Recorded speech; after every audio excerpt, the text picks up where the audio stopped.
America के राष्ट्रपति Donald Trump ने दावा किया है कि उन्होंने ईरान के सबसे सुरक्षित परमाणु स्थल फोर्डो न्यूक्लियर साइट को पूरी तरीके से डिस्ट्रॉय कर दिया है। लेकिन हैरानी की बात यह है कि अमेरिका के ही सीनियर अफसरों ने मान लिया है कि उन्हें अब तक ये नहीं पता कि ईरान ने जो एनरिच्ड यूरेनियम जमा किया है वो आखिर कहां है।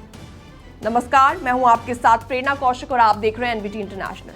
तो ऐसे में रविवार को एक प्रेस कॉन्फ्रेंस में अमेरिका के रक्षा मंत्री पेट हेग्सेथ और joint chief of staff Dan can ने डोनाल्ड ट्रंप के दावों पर कई बड़े सवाल खड़े किए हैं।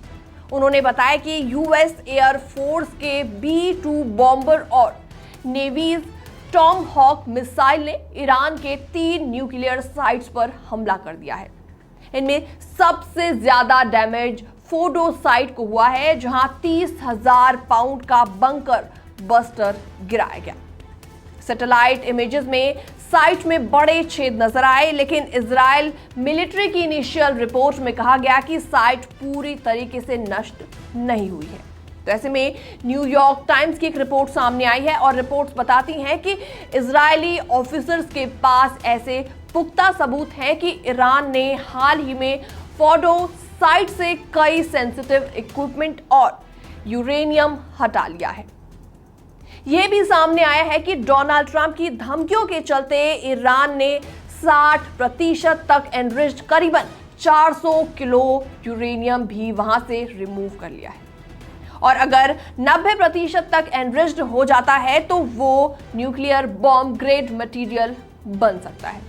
इंटरनेशनल एटॉमिक एनर्जी एजेंसी के डायरेक्टर राफेल ग्रॉसी ने बताया कि उनकी टीम ने आखिरी बार ये न्यूक्लियर फ्यूल साइट पर देखा था इजरायली हमले से एक हफ्ते पहले। लेकिन उन्होंने CNN से बातचीत में कहा कि ईरान ने इसे लेकर कोई रहस्य नहीं बनाया। वो ओपनली बता रहे हैं कि उन्होंने इस मटेरियल की सुरक्षा की है। तो ऐसे में यूरेनियम को ईरान से सुरक्षित जगह भेजा गया। जी हाँ, जब अफसरों से पूछा गया कि क्या ईरान ने अपना पूरा यूरेनियम फ्यूल जो करीबन 10 ट्रक में आता है वहां से हटा लिया, तो इसका जवाब था यस। जी हाँ, CNN से बातचीत में उन्होंने बताया कि डोनाल्ड ट्रंप ने इस मिलिट्री स्ट्राइक का फैसला आखिरी वक्त में लिया। कयास ये थे कि डोनाल्ड ट्रंप पहले ही आदेश दे सकते हैं, लेकिन सैटरडे नाइट को ही फाइनल अप्रूवल मिला। CNN ने व्हाइट हाउस के सीनियर ऑफिसर के हवाले से बताया कि डोनाल्ड ट्रंप ने यह फैसला अपने क्लोज एडवाइजर पीट हेग्सेथ से चर्चा के बाद लिया।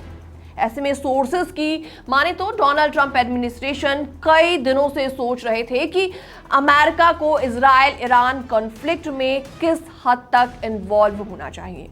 पब्लिकली कहा जा रहा था कि कोई मिलिट्री एक्शन 2 हफ्ते बाद होगा, लेकिन अंदर से Donald Trump already military strike के पक्ष में थे।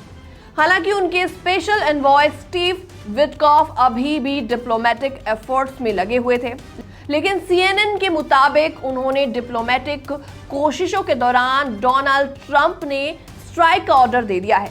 डोनाल्ड ट्रंप ने जिन स्ट्राइक्स को टारगेट करने को कहा था उनमें फोर्डो साइट सबसे क्रिटिकल थी, और यही अमेरिका का मानना है कि ईरान अपने न्यूक्लियर प्रोग्राम को तेजी से वेपन्स की तरफ बढ़ा रही है। CNN की एक रिपोर्ट के मुताबिक अमेरिका के उपराष्ट्रपति जेडी वेंस ने कहा कि अब हम क्लोजली मॉनिटर कर रहे हैं कि क्या ईरान अमेरिका के ट्रूप्स पर रिटेलिएशन करता है या फिर अपने न्यूक्लियर वेपन्स प्रोग्राम को आगे बढ़ाता है। उन्होंने इस पूरे हमले को अ वेरी डेलिकेट मोमेंट बताया और कहा कि ईरान का अगला कदम अगले 24 घंटों में बहुत कुछ तय करने वाला है। फिलहाल इस रिपोर्ट में इतना ही। बाकी वर्ल्ड से जुड़ी छोटी और बड़ी खबरें देखने के लिए बने रहिए एनबीटी इंटरनेशनल के साथ।